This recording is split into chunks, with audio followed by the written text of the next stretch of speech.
All right, so this is to prove that you can make anything. This is solar wax melter. You'll probably have to come up later and look at it. So it's just a plywood box.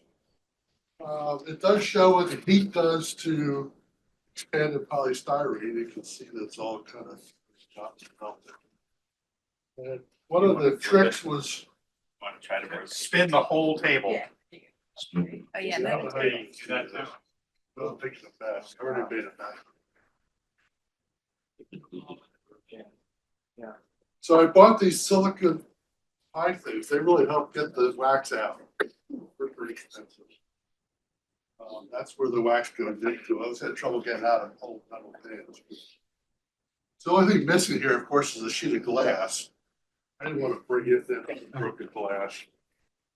I just have an old. What's all this stuff? This is all sorted.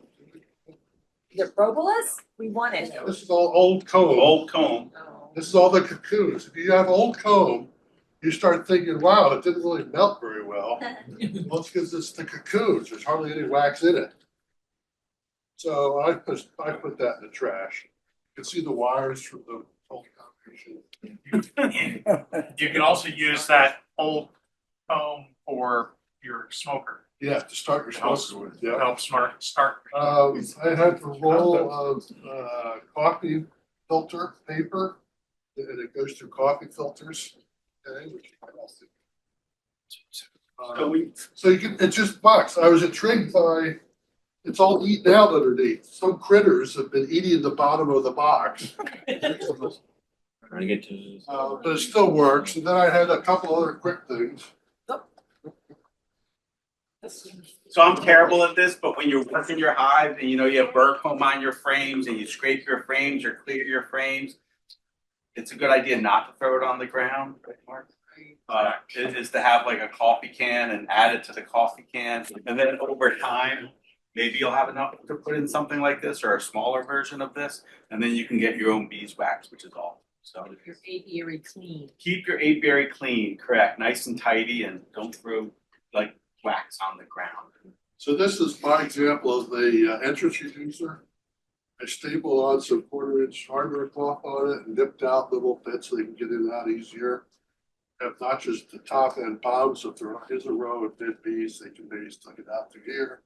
You can stick it in the hive. You can put push pins into the hive, in the metal, and help keep mice from pulling out. I've used just without the metal in the past, and sometimes you'll see it all eaten out here. The mice will eat a hole, eat through the wood to make it big enough to get through. And this is the weird bottom board that I saw online. The entrance is actually, they have to go up and up through here. I'll show how I can show that. They go in here and then up here. I haven't used it yet. I'm waiting for a swarm to put it on there. I think it'll keep mice out. I think it'll be harder for the mice to get up into there. The guy who put it online was trying to keep hornets out. I added this little door on here. You could turn this little thing so you can get a regular entrance if you want. Anyway, I made a real mess of the rug over here with this thing. So I had You got a question? I have a quick question for you. Back to your wax melter. What sits inside? What's the container that sits inside that you put your So wax? I have a piece of metal, Just a flat. this flat piece of metal that's painted black. And It's like flashing. from what I've read, it's like you'd think you'd want to paint the inside black, but you really want it white so it reflects onto the wax. And I'm not sure if I finished my thought. I have an old store window that I put over here. Do you by any chance write your dimensions? This is my project for the winter. So this is really fun to see me and my husband's getting a good kick out of it. Put together. And just to, do you have any kind of like how you dimensions like this big? Find the window first. Dumpster dive first, and then I actually made a fancy one with 2 panes and everything. They covered it, 2 pages don't work as well as a single page. Okay.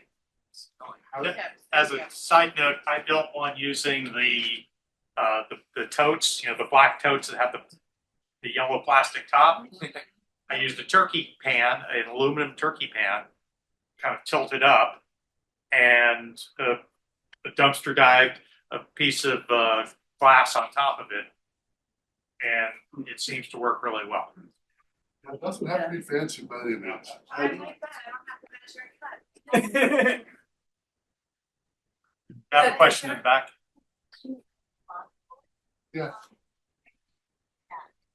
Where did I see it? I know you saw it online, but. I don't know. Some guy went through enough detail that I could. You know, these pieces of wood used to be sided on my garage. Your political sign. Yeah, it's a political sign. Vote for Audrey. Eli's got a question. How do you keep so I've built a couple of these, if anyone wants 2 half-built ones, it's a good place to start. I have an electric mini melter now, but how do you keep the bees from getting under the glass? It seems like no matter how flush I made it, the bees would smell that wax melting, and they would just be inside it. It's tough to get this totally square and level. I've tried putting in different foam insulations on it, but they all seem to deteriorate in the sun. So it is a challenge. Right now, I have to shim up one leg or the other sometimes because it doesn't seem quite square. The other thing, if you're experimenting with this, that I've used somewhat successfully is a medium in a pan. Just a medium super, queen excluder with a layer of paper towels, and then you put all the wax on top of that, and then another one. And then you have bees flying everywhere for a couple of days, and then the window on top of that, you get bees flying everywhere for a couple of days. But if you're just doing a small amount of wax, that also can work. It could be super simple. The sun really works. What I use for mine is I use hand clamps. I put them on. For me, it works fine just on 2 sides. Okay. If I really was quirky, then I'd have to put it on all 4. But the club has got one that's George is available. There's a club. I don't know where that one is anymore, honestly. I haven't seen Jack, that in years. Jack's had it long. I haven't seen that one, Keith, in years, honestly. Which means that you can use that one and just return it. What temperature does beeswax melt at? Do that. I was gonna say 146, but I'm not gonna argue that, you know.